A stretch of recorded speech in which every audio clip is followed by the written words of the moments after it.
다락방 최후의 설교 보고 있는 겁니다. 그 마음으로 여러분이 대하시고요. 예수님이 12 제자 앉혀놓고 이제 하시는 말씀들이에요. 우리가 계속 보고 있는 거는요. 2절 한번 볼까요? 2절에 보면요. 이제 예수님은 이제 떠나실 거잖아요. 이 설교 끝나고 다락방에서 나오고 겟세마네 동산에서 기도하시고 그리고 붙잡혀 가시고 고문당하시고 죽으시거든요. 자, 이제 예수님이 떠나시고 난 다음에 하는 얘기입니다. 떠나고 나면 너희에게 이런 일이 있을 것이다 라는 얘기를 하는 거예요. 2절에 보면 사람들이 너희를 출교시키고 때가 이르면 너희를 죽일 것이다. 그렇게 한대요. 그런데 그렇게 너희를 출교시키고 나중에 사람들이 너희를 출교시키고 나중에 너희를 죽이는데 그 사람이 너희를 출교시키고 너희를 죽이는 사람이 생각하기를 이것이 누구를 위하는 일이라고요?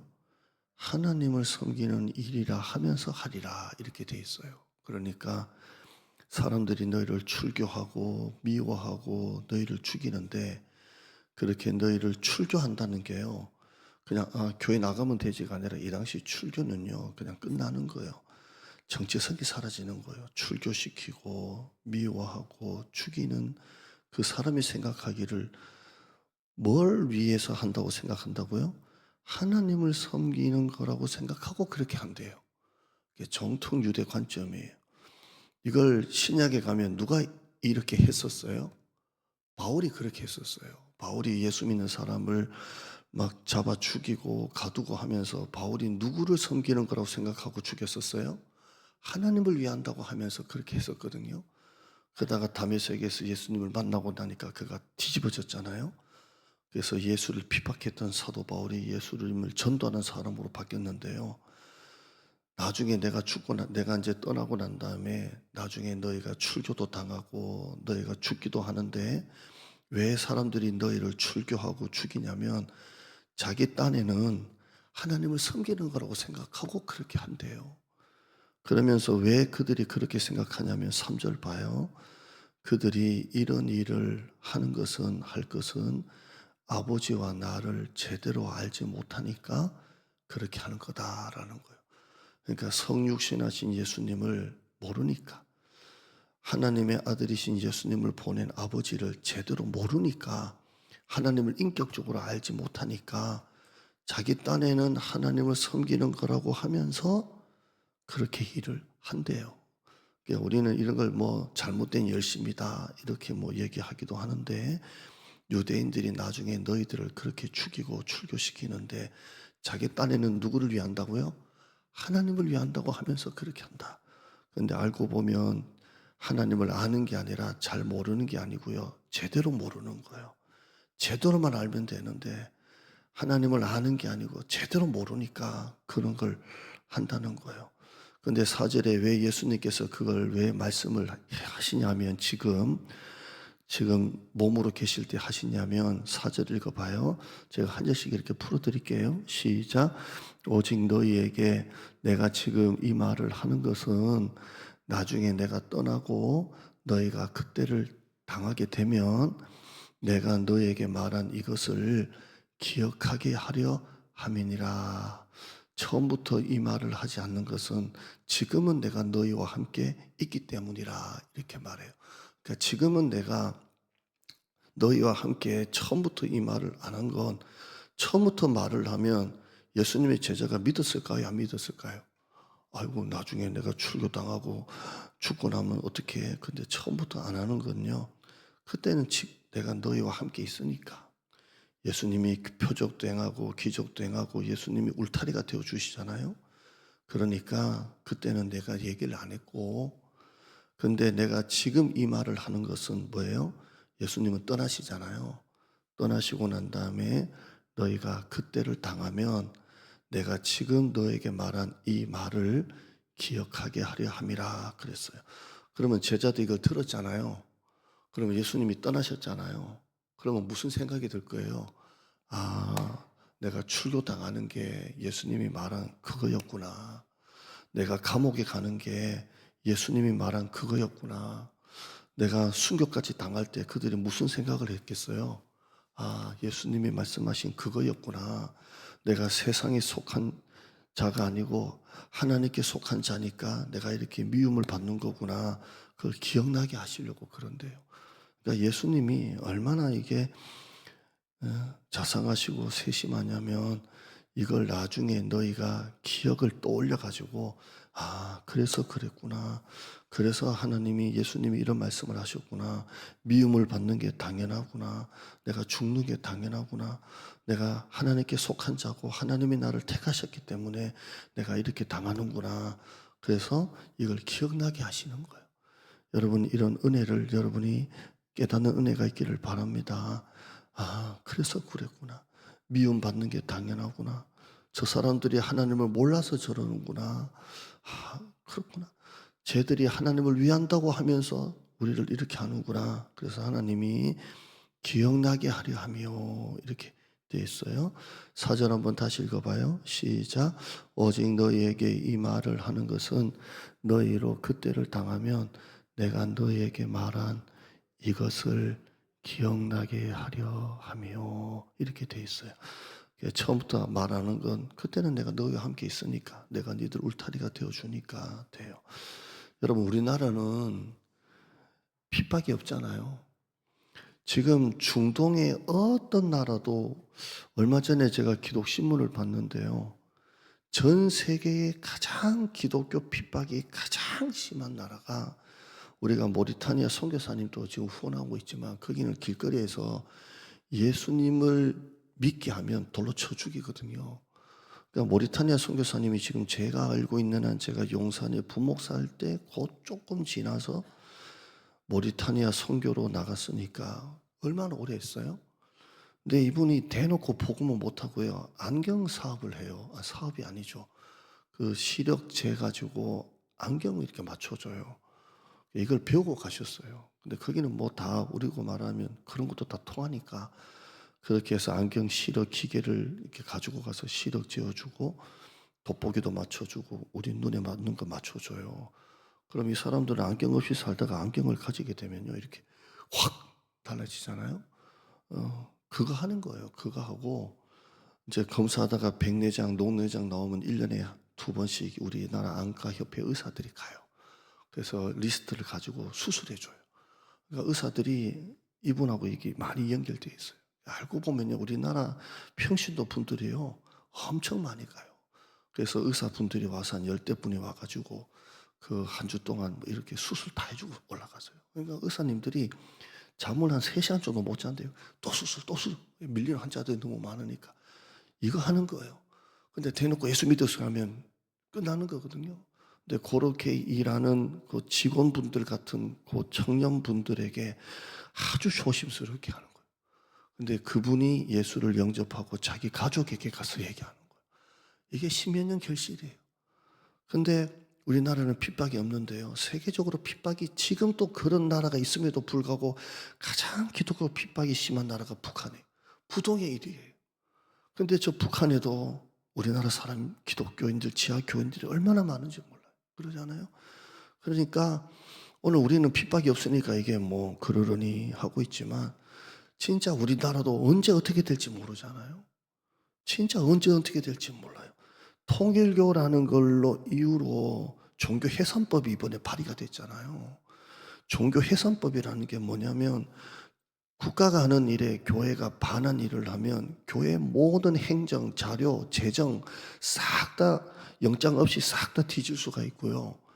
그게 정말 부당하면 교회 모든 사유재산, 부동산, 교회 헌금을 국가가 기속한다는 게 교회 해산법이에요. 이게 통일교 때문에 나온 거예요. 그런데 모든 법은 어떻게 될지 모르는 거예요. 적용을 하게 되면. 우리가 만약에 성차별 금지법이 이제 통과가 되고 교회가 맨날 피켓 들면요. 이건 국가가 정한 법에 기독교가 반대하는 거잖아요. 그러니까 적용이라는 건 굉장히 어려운 거예요. 근데 진짜 우리가 기도해야 될 것은 언제 어느 때든 어떤 정권이든 어떤 정부든 간에 어떻게 되든 간에 교회는 계속 어려워지고요. 우리 예수님 말씀처럼 말세 때가 되면 사람들이 미움을 당할 것이고 이런 분명히 얘기를 하거든요. 근데 여기 보면 내가 지금 너에게 이 말을 하는 것은 너희로 그때를 당하게 되면 너에게 말한 이것을 기억하게 하려 하며 이렇게 돼 있어요. 여러분, 우리가 어떤 일을 당할지 모르지만 어떤 걸 당할 때 제자들에게 하신 말씀이에요. 제자들이 조용하게 그 마가다락방에서 이 말씀을 들을 때에 그들 마음이 어땠을까요? 막 기분 좋게 들었을까요? 아, 떠나는구나 막 이랬을까요? 얼마나 비통한 마음으로 들었을 거예요. 그래서 5절 한번 봐요. 이 말을 쭉 계속 하고 계셨잖아요. 14장부터 계속 마지막이에요. 마지막. 예수님은 우리는 유언이라고 알고 있는 온 족속에 가서 복음을 전하라고 했지만 몸으로 계실 때는 이 말씀이 마지막 말씀이에요. 꽤 길어요. 14장부터 17장까지니까 5절 한번 읽어봐요. 시작. 지금 내가 나를 보내신 이에게로 하나님께로 다시 이제 도로 올라가는데 너희 중에서 나더러 어디로 가세요? 어디로 가시는지요? 라고 묻는 자가 없다는. 제자들이 왜 예수님께 안 물었을까요? 주님이 가신다고 하는데 어디로 가세요? 왜 안 물었을까요? 무슨 말인지 몰라서 너무 관심이 없어서 왜 안 물었을까요? 저 같으면 바로 물었을 것 같아요. 주님 어디로 가세요? 했을 거잖아요. 자, 6절에 나와요. 6절에 보면 왜 안 물었는지 나와요. 6절에요. 시작. 도리어 내가 이 말을 함으로 너희 마음에 근심이 가득하였도다. 왜 안 물었을까요? 제자 중에 아무도 근심이 가득해서 그래요. 그러니까 여러분, 이 장소 마가다락방, 예수님이 세족식도 하고 이 마가다락방이 마지막 만남이에요. 그리고 제자들은 흩어지고 베드로는 저주하고 가룟유다는 팔아요. 이 마지막 장면에 그릇에 손 넣는 자가 크니라, 이런 얘기까지 다 나왔잖아요. 내가 지금 나를 보내신 아버지에게로 이제 간다. 근데 너희 중에서 나더러 어디로 가는지 묻는 자가 없다라는 말은 마음에 근심이 너무 가득한 거예요. 가슴이 먹먹한 거예요. 그래서 묻는 자가 없어요. 없어요. 근데 예수님이 어떤 말씀을 하시냐면 7절 봐요. 7절 봐요. 제가 이걸 어떻게든 큐티인데 큐티로 안 하고 그냥 그대로 풀어드리려고 지금 계속 이렇게 하는 거예요. 7절 봐요. 시작. 그러나 내가 너에게 실상을 말한다. 내가 떠나가는 게 너에게는 유익이 될 거야. 내가 떠나가지 않으면 또 다른 보혜사 성령이 너에게로 오시지 않을 거야.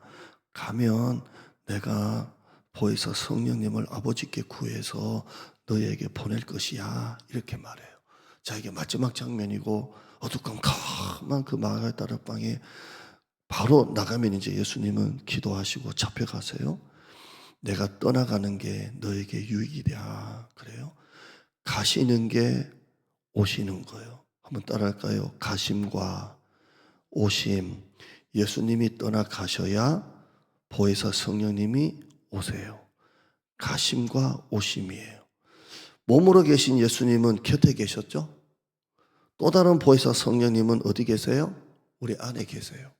그러니까 너에게 유익이야. 내가 떠나가는 게 너에게 유익이야. 내가 있을 때는 너희 곁에 있었고 또 다른 보혜사 성령님은 어디 계세요? 우리 속에 계시는 거예요. 여러분, 곁에 계시는 게 좋아요? 속에 계시는 게 좋아요? 곁에 계시는 게 좋아요? 안에 계시는 게 좋아요? 유익이니까 안에 계시는 게 좋아요. 근데 단 하나 안 좋은 건 있어요. 곁에 계실 때는 보이는데 안에 있을 때는 보여요, 안 보여요? 안 보여요. 근데 곁에 계시는 게 더 유익이에요? 안에 계시는 게 더 유익이에요? 그러지 않아요? 내가 떠나가는 게 너에게 유익이라. 그럼 눈에 보이는 게 유익이에요? 눈에 안 보이지만 내 안에 계시는 게 더 좋아요? 이게 더 좋아요. 그러면 예수님 제자보다 여러분이 훨씬 더 행복한 거예요. 어제 어디로 가든지, 제가 어제 그 개척교회 간다고 그랬잖아요. 개척교회가 아니고 제가 목사님 위임식 기도를 한 게 바로 앞이 아니고요. 위임식 기도를 2번 했는데 최근에 기도한 게 저는 바로 앞에 목사님 줄 알았는데 그 목사님은 또 나가시고 그 다음 목사님 오셔도 또 나가시고, 그러니까 제가 위임식 기도를 2번 했었는데 마지막 2번째 했던 게 요 앞에 목사님이 아니고 요 앞에 목사님이시더라고요. 교회가 없어요.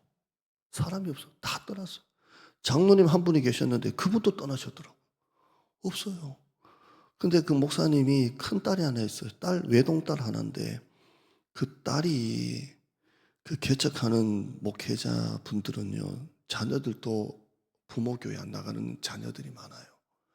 왜냐면 아빠 나도 좀 신앙생활 좀 하자.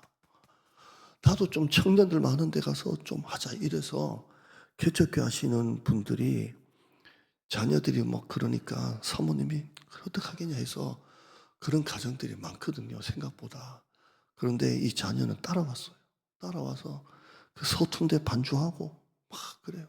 하고 있는데 이제 하는데요. 그래서 어제 예배 드리고 이제 제가 서기다 보니까 사회하고 보통은 그렇게까지 뜨겁게 기도 안 하는데 막 기도를 막 뜨겁게 막 기도를 하면서 사모님에게도 복 주시고 따라오니 딸에게도 복 주시고 반주한다고 그 딸이 앉아서 반주하더라고요. 그래서 저한테 미리 목사님이 전화 와가지고 미리 찬송가 주시면 연습 좀 해야 되겠다 해서 딸이 연습해가지고 막 하더라고요. 이렇게 하는데 막 그래요. 근데 이제 예배 드리다가 제가 차 댈 데가 없어가지고 목사님이 이쪽에 대라고 그러더라고요. 그래서 여기는 분명히 빌라인데 여기 되면 안 될 것 같은데요. 될 데가 없으니까 어쩔 수 없다고 대라고. 그래서 됐거든요. 되고 난 다음에 사회 보고 있다가 혹시나 제가 그래서 전화기를 옆에 놔두고 있었는데 이제 전화가 온 거 모르는 전화가. 왜 전화 왔을까요? 차 빼라는 전화잖아요. 그래서 사회하다가 목사님 설교하는데 차 빼러 갔어요. 사회할 때 전화가 와야 되는데 그러면 다른 목사님한테 말씀드려서 다른 목사님이 이제 나가야 되는데 어떻게 사회 보다가 설교할 때 전화가 오니까 제가 이제 전화기 두고 나간 거예요. 나갔는데 내가 평생 10년 들을 욕은 다 얻어먹었어요. 이 개새끼야, 뭐 새끼야, 18새끼야, 58새끼야, 뭐, 와, 나 살다. 내가 고 살려겠다, 뭐, 견인시키려고 하다가 전화했다고, 이따 되는 놈 어딨나고, 막, 저 새끼. 와, 너보다 조금 나이 더 들어 보이는데, 뭐, 반바지 입고, 막, 오만 욕 다 파고. 그래서 양복 입고 사연다고 했죠. 내가 너무 죄송하다고, 여기 바로 옆에 교회인데, 요 상가 딱 차서, 여기다 됐다 그러니까 이 목사 새끼 나오라 그러라고 막 와 나 진짜 살다 진짜 나 진짜 진짜 근데 교회라고 하니까 내 죄송합니다 소리 한 200번 하거든. 죄송합니다 빼려고 하는데 차문 벌컥 열더니 또 이제 남은 얘기가 남아가지고 차문을 벌컥 열더니 이 새끼 저 새끼 빼려고 하는데 그래서 이제 빼는데 그 화분 조그만한 거 있었거든. 플라스틱 화분. 그 화분이 이제 앞이 안 보이니까 뭐 하도 빼라고 하니까 빼다가 그게 차에 끼면서 화분이 확 넘어졌단 말이에요. 흙이 넘어졌다고 흙이. 그러니까 흙 손으로 딱 퍼담으라고 시키. 살다 양복 입고 그 흙을 또 퍼담으라고. 내가 진짜 이 새끼 죽여버리면 되겠는데. 아 예. 손으로는 못 하겠고요. 빗자루 하나 좀 주세요. 그러니까 가. 내가 쓸게. 가서 목사 새끼한테 얘기해. 한번 더 되면 죽여버려. 그래서 이제 그런데 딱 올라오자마자 목사님 설교 끝나서 사회 올라가서 사랑하는 여러분들 하면서 이제 기도해 하고 했는데요. 아멘 본 얘기하다가 근데 참 그러더라고요. 예. 근데 진짜 좋은 목사님이 가셨어요.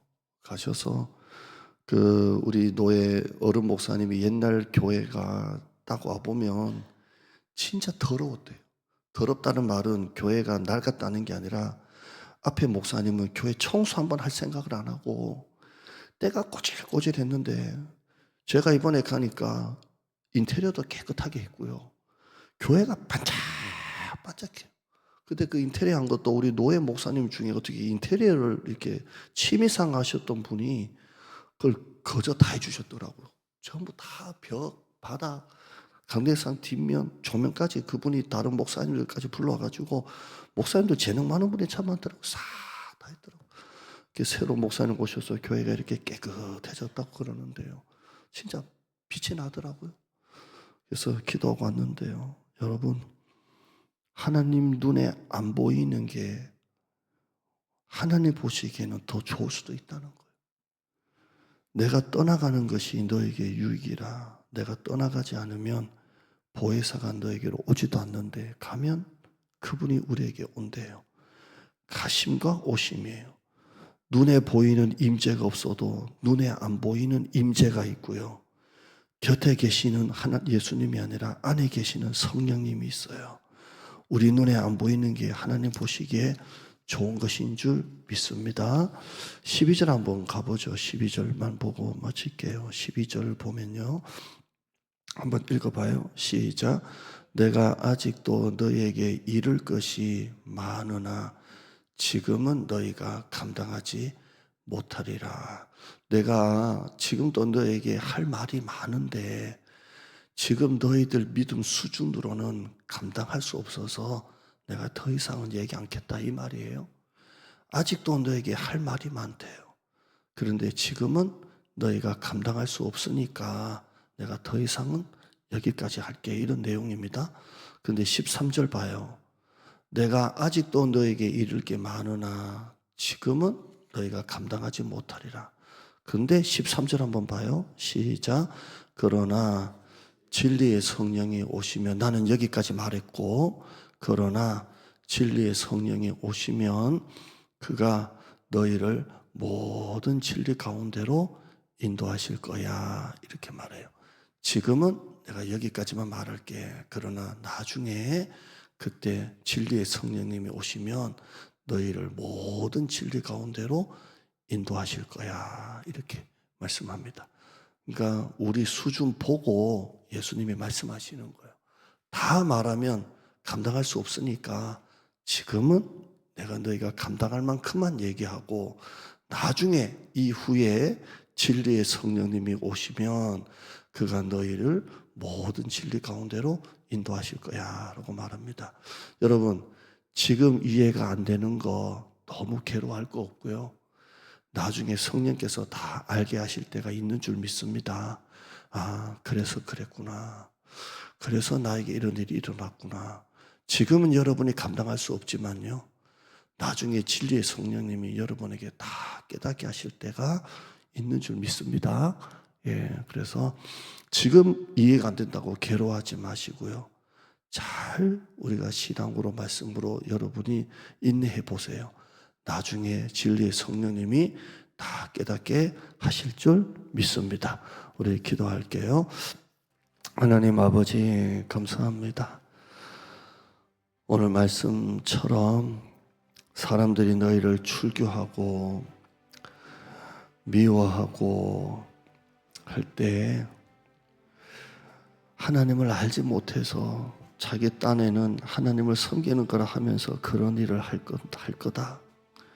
그때 내가 했던 이 말을 기억해라. 세상에 속한 자가 아니고 내가 택한 내 자녀고 내가 속한 자기 때문에 미움을 받는 거니까 당연하게 생각해라. 절대 낙심하지 마라.